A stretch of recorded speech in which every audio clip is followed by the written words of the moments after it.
Janet's tireless campaign to investigate how her brother died in police custody has dominated her life for almost 17 years. She blames institutional racism inside the police force for their unwillingness to thoroughly investigate cover-ups following his death. I came out thoroughly unconscious, with his trousers and box shorts down to his knees, dragged into the custody suite, which can be seen on camera, put on the floor, with laboured breathing. In '99, Christopher Alden was out with friends when he was involved in a foray. Soon afterwards, he was arrested by Humberside police and dragged into a police van. Janet says he then entered the van fully compos mentis, but by the time he reached the police station, he was laid out on the floor of the reception where he was left, struggling to breathe. Christopher just is left to die, 11 minutes in agony on the floor. And they just ignored him? They just totally ignored him. They were more interested in finding a more severe charge to charge him with.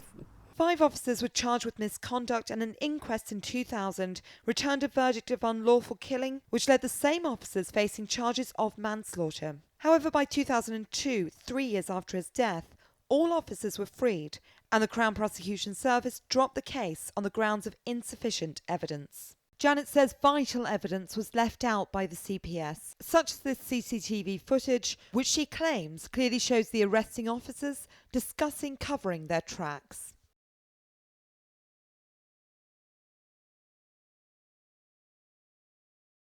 Janet's been campaigning for over 17 years over the one of the most controversial deaths in police custody, that of her brother, Christopher Alden.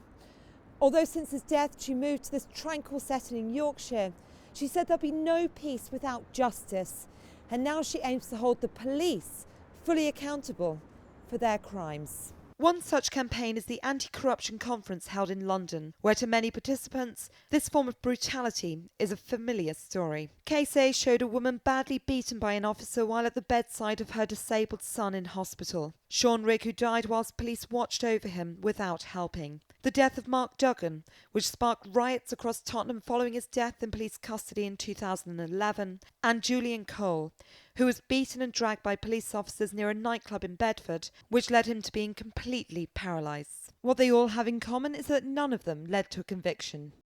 RT contacted the Association of Chief Police Officers concerning the family's accusation of cover-ups and dragging their feet on the cases.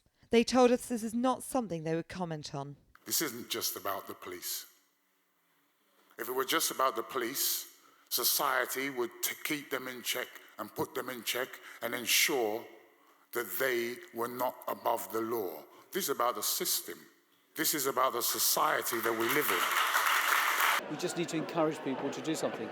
The problem is that when they report it, it doesn't get to fruition. They don't get any justice. And people are afraid that if they put their head above the parapet, they themselves will be harassed and brutalised. With no convicted officers since 1969, relatives here of people who have died in police custody are asking the question, who polices the police? Janet says she has no other choice but to continue her legal battle until the police are held accountable.